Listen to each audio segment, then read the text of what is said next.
광고 말씀 잠깐 드리겠습니다. 오늘 수능 일주일 연기돼서 수능 시험 치르는 날입니다. 그래서 소예배실에서 8시 30분부터 수능생을 위한 기도회가 있겠습니다. 여러분 함께 하실 수 있는 분들은 함께 하시고 함께 하시지 못해도 각 처소에서 기도해 주시기 바랍니다.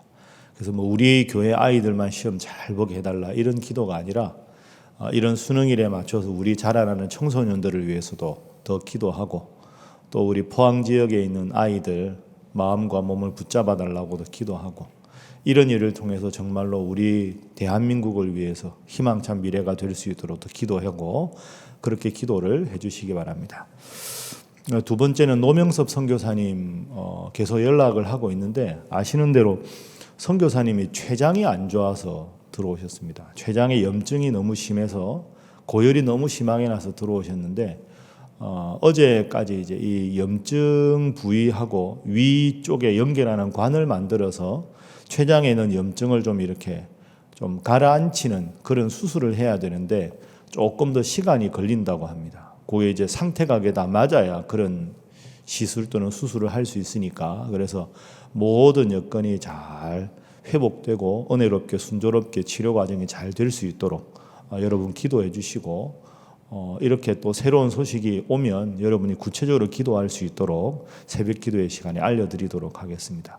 계속해서 기도해 주시고 지난번에 말씀드린 대로 개별적으로 선교사님한테 연락하는 건 지금도 선교사님 힘드시니까 그렇게 열심히 기도해 주시는 게 제일 잘 도와주시는 일이라 그렇게 협조해 주시면 감사하겠습니다. 여러분 가지신 교재 84면 제가 읽겠습니다. 시편 120편에서 134편은 성전 순례시로서 성전에 올라가는 노래라는 표제를 갖고 있습니다. 특히 세상으로부터 성전을 향하여 점차 가까이 나아가며 하나님을 경배하고 다시금 세상으로 나아가면서 끝을 맺는 구조를 가지고 있는 시편 묶음입니다. 120편은 정의와 화평을 찾아 순례길에 나서는 한외로운 영혼의 노래입니다. 121편은 멀고 험한 순례 여정 중에 잠시 쉬면서 남은 여정 가운데도 하나님의 인도하심과 보호를 확신하며 노래합니다.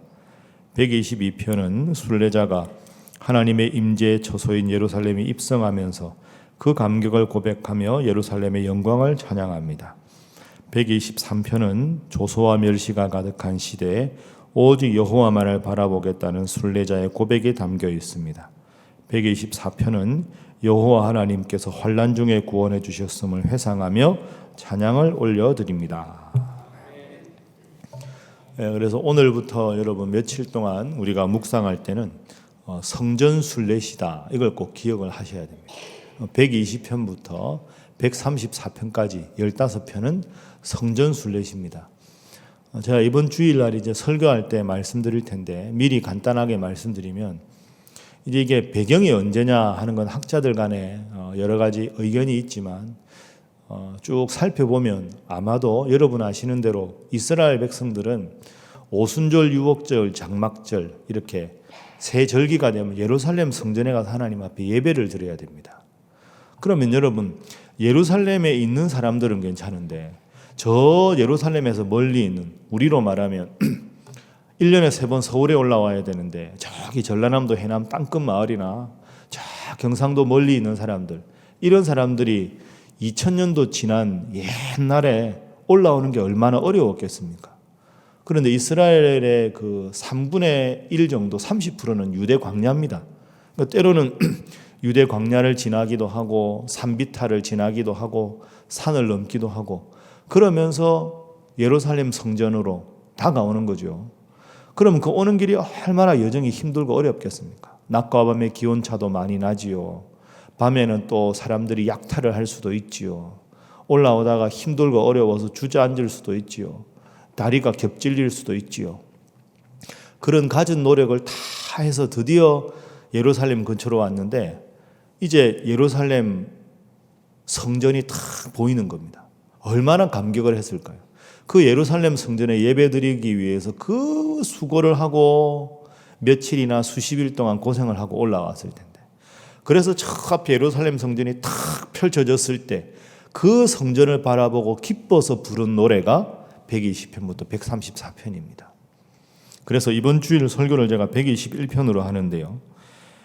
121편 내가 산을 향하여 눈을 들리라. 나의 도움이 어디서 올까? 나의 도움이 천지를 지으신 여호와에게서로다. 열심히 올라오는데 저 앞에 이제 예루살렘 병풍처럼 있는 산이 보이는 겁니다. 다 온 거죠. 예루살렘 저 근처에 산이 보이는구나. 내가 저 산을 보니 예루살렘 성전이 떠오르는구나. 예루살렘 성전을 생각하니 그 안에 하나님께서 계실 걸 생각하니 너무나도 기쁘구나. 그렇게 올라가면서 부른 노래들이다. 자, 그러면 우리가 120편부터 134편을 읽으면서 우리가 어떤 마음을 가져야 되냐 하면, 나는 하나님 앞에 성전에 예배하러 오면서 어떤 마음으로 다가오는가? 내 모습과 이 시편 기자들의 예배드리러 올라오는 모습은 어떻게 다른가? 이제 그 관점을 가지고 이제 134편까지 읽어보시면 되겠습니다. 자, 먼저 우리 첫 번째 120편 1절 2절 말씀 한번 보지요. 1, 2절 함께 읽습니다. 시작. 내가 환난 중에 여호와께 부르짖었더니 내게 응답하셨도다. 여호와여, 거짓된 입술과 속이는 혀에서 내 생명을 건져 주소서. 아멘. 하나님 앞에 요즘 말로 하면 예배드리러 올라오는데 이 120편의 기자는 마음이 힘듭니다. 지금 1절에 환난이 있다. 하나님 앞에 예배드리러 오는데 인생에 큰 어려움이 있는 상태에서 올라오는 거지요. 2절에 보니까 거짓된 입술과 속이는 혀에서 내 생명을 건져주소서. 그럼 이 시편 기자의 괴로움은 뭐겠습니까? 아마도 이 시편 기자의 근처에는 거짓된 입술과 속이는 혀, 나쁜 말을 하고 참소하는 무리들이 있어서 하나님 앞에 예배드리러 오면서 큰 어려움이 있습니다.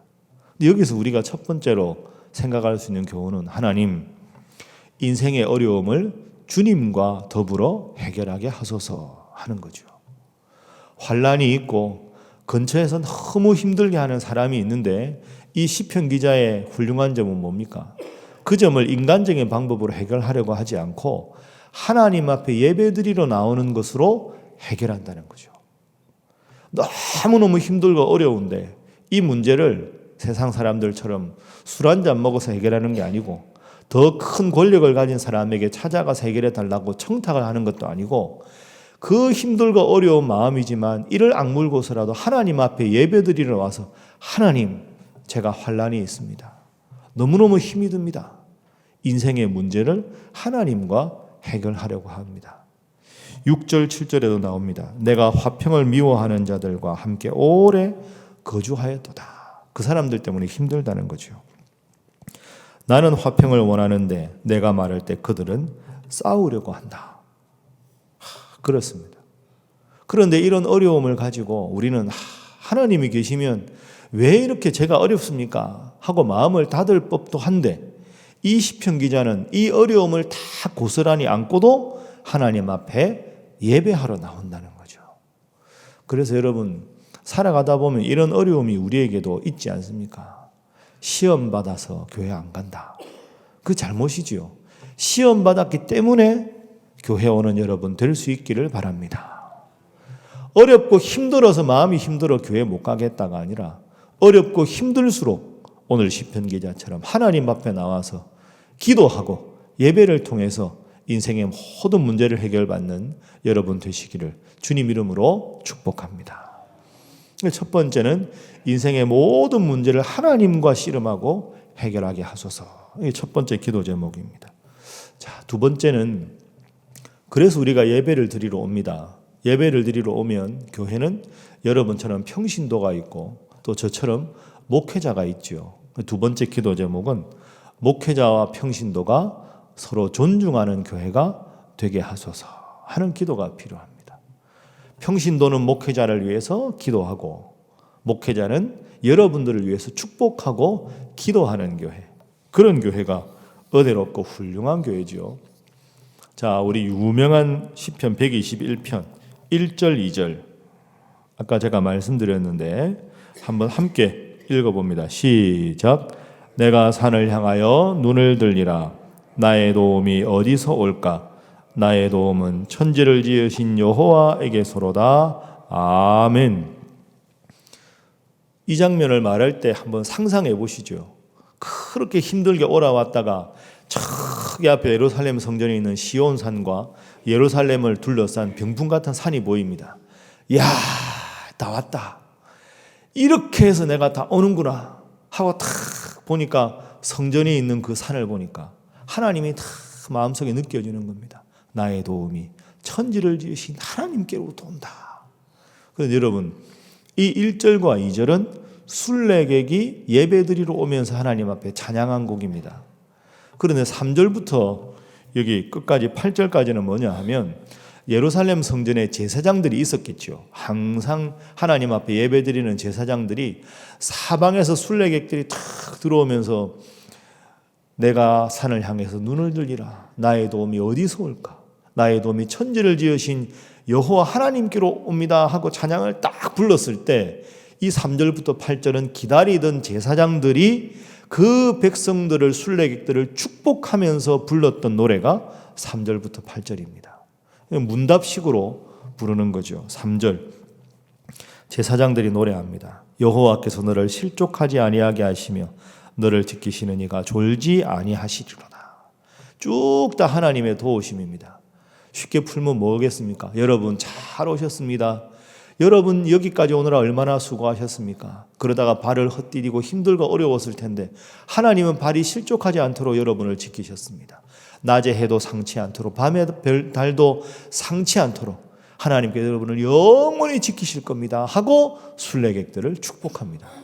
이게 아름다운 교회 모습이죠. 평신도들은 하나님 앞에 열심히 예배하러 나오고 그렇게 힘들고 어려운 일이 있어도 하나님 앞에 예배하러 오는 성도들을 우리 목회자들은 축복하고 이게 성경에서 말하는 교회 아름다운 성도와 목회자의 관계입니다. 우리 교회도 더욱더 이런 교회가 될 수 있기를 여러분 기도해 주시기를 주님 이름으로 축복합니다. 그와 연관해서 두 가지만 간단하게 부탁을 드리겠습니다. 목사 입장에서. 첫 번째는 이건 설교하고 그냥 제안이거든요. 목회자들하고 다 함께 식사하자 하는 거는 마음만 받겠습니다. 이제 연말 다가오고 이러니까 여러분들도 그렇지 않 제가 평신도라도 목사님들 모시고 식사를 한번 대접하겠다 이러는 마음이 자연스럽게 들 수 있죠. 너무너무 고맙습니다. 그 마음은 너무너무 감사한데요. 그냥 마음만 전해주시면 되겠습니다. 교회가 이제 규모도 있고 한데 목사님들이 다 바쁘거든요. 그런데 어렵게 그분들이 여러분들이 시간 내서 식사 약속을 해도 어떤 분은 신방 가셔야 되고 어떤 분들은 뭐 준비해야 되고 다 모이기가 저희들도 힘이 듭니다. 그러니까 식사를 하자고 해도 저희도 죄송하거든요. 다 못 오면. 그렇게 되면 또 어떨 때 시간 되면 다 모이고 어떨 때는 못 모이고 그러다 보면 누가 모이자면 다 모이고 이런 말 나오는 거 저희도 싫습니다. 그러니까 그냥 저희들을 위해서는 기도만 해주시고 꼭 저희들 전체하고 여러분하고 모여서 식사하는 건 가급적 안 하는 게 저희를 돕는 거다. 그렇다고 여러분 정없다고 절대 우리가 상처 안 받을 테니까 기도만 열심히 해주시면 좋겠습니다. 두 번째는 저도 그런데 교육부는 교육 전도사님들이 있고 교구는 목사님들이 있지 않습니까? 수고하면 목회자들한테 감사하다고 격려하시고 칭찬을 좀 많이 해주십시오. 엄밀하게 말하면 우리 교회는 칭찬에 참 인색한 교회입니다. 그 왜 그러냐? 과거의 상처 때문에 그렇죠. 불신감이 있거든요. 제가 열심히 했을 때 저한테 칭찬하는 거 아닙니다. 여러분 자녀들 위해서 열심히 하는 교육 전도사님들 그리고 우리 각 교구 맡은 목사님들 수고하면 수고했다고 말씀해 주시고 힘들 때 잘했으면 잘해 주셔서 고맙다고 그 말씀 한마디가 참 중요합니다. 우리 교회가 큰일 참 많이 했죠. 부흥회하고 특별 새벽기도 하고 153도 하고 임직식 은퇴식 다 힘들고 어려운 일입니다. 그런 거 하나하나 잘못하면 교회가 임직식 잘못하면 또 상처도 받고 후유증도 생기잖아요. 그런 거 하나하나 만들어내는 게 쉬운 일이 아닌데 부목사님들이 참 열심히 하고 수고 많이 하셨습니다. 고맙다고 감사하다고 다른 거 필요 없고 그냥 인사만 하십시오. 저야 늘 앞에 서서 괜찮은데 보이지 않는 데서 열심히 하는 분들 그리고 여러분들끼리도 수고한 분들한테 격려를 많이 해주십시오. 칭찬은 고래도 춤추게 한다. 그러니까 여러분들끼리도 이제 1년 끝나고 지금 총회 하잖아요. 그럼 열심히 1년 동안 열심히 하신 분들한테 박수도 쳐주시고 끝나고 손도 좀 잡아주시고 좀 안아도 주시고. 참 사람이라는 것도 감정적인 동물인데, 그래서 교회가 성도들끼리 서로 칭찬하고 격려하고 목회자들이 여러분을 축복하고 그렇게 환한 웃음으로 교회 와야 힘들고 어려운 문제도 해결되지 않겠습니까? 더 격려하고 더 칭찬하는 여러분 되어주시기를 주님 이름으로 부탁합니다. 자, 마지막 세 번째입니다. 세 번째 기도 제목은 성전을 늘 기쁨으로 오르게 하소서 하는 기도 제목입니다. 성전을 기쁨으로 오르게 하소서. 물론 120편에 환란이 있을 때도 이를 악물고 와야지요. 얼마나 훌륭합니까? 근데 기본적으로는 모든 마음의 어려움과 힘든 걸 다 내려놓고 오직 하나님께 예배하는 기쁨으로 오는 것이 원론적으로 맞는 것이죠. 자, 우리 122편 1절 함께 읽어봅니다. 시작. 사람이 내게 말하기를 여호와의 집에 올라가자 할 때 내가 기뻐하였도다. 아멘. 하나님 앞에 예배 오르는 게 기뻐야 됩니다. 그래서 예배당에 올라올 때는 우리 표정이 환해야 되지요. 때로는 힘듭니다. 그러나 예배 드리고 나갈 때는 더 환하게 웃어야 합니다. 제일 일주일 중에 소중한 시간이 하나님 앞에 예배하는 시간인데 기쁘게 올라와서 예배 드리고 기쁘게 내려가는 것 얼마나 좋겠습니까? 여러분 명절에 자녀들이 손자 손녀들이 오랜만에 여러분 뵙겠다고 왔는데 올 때부터 할아버지 할머니하고 막 안기가 기분이 좋지 인상 뻑 쓰고 있으면 얘가 뭐 이러나 이렇게 똑같지 않습니까? 하나님 앞에 예배 올 때는 기본적으로 예배 드리러 가자 122편 1절 내 마음이 기뻤습니다. 그래서 여러분 이 새벽에 세 번째 기도하십니다. 하나님 예배 드리러 나올 때마다 제 마음에 설렘이 있게 하시고 기쁨이 있게 하시고 감사가 있게 하여 주시옵소서. 2주 전에 설교한 대로 일주일의 첫 시간이 예배입니다. 예배에 성공해야 일주일이 행복하지 않겠습니까? 성전을 순례하기 위해서 그 수십일 동안 올라와서 성전을 바라보고 기뻐했던 이 성전 순례시를 썼던 무명의 시편의 기자들처럼 여러분들도 늘 마음속에 하나님을 사모하고 교회를 사모하고 예배 올 때마다 기쁨이 가득한 여러분의 인생이 될 수 있기를 주님 이름으로 축복합니다. 함께 기도하겠습니다. 하나님 예배가 삶의 중심이 되게 하시고 기쁨이 되게 하시고 서로 축복하고 칭찬하는 교회 되게 하여 주옵소서. 위에서 기도하시고 우리 수능 기도회를 위해서도 기도해 주시고 전국의 수능생들 위하여 포항지역의 안전을 위해서 우리 교회 청소년들 하나님 앞에 기도하고 시험 치러서 이 수능 시험 보는 내내 하나님 나를 사랑하시는구나 분명히 느끼는 오늘 하루 되게 해달라고 기도하시고 우리 노 선교사님 위해서 각 지역에 흩어져 선교하시는 선교사님들 위해서 각자를 위해서 함께 기도하겠습니다. 주여 믿습니다. 주여 믿습니다. 주여 믿습니다. 하나님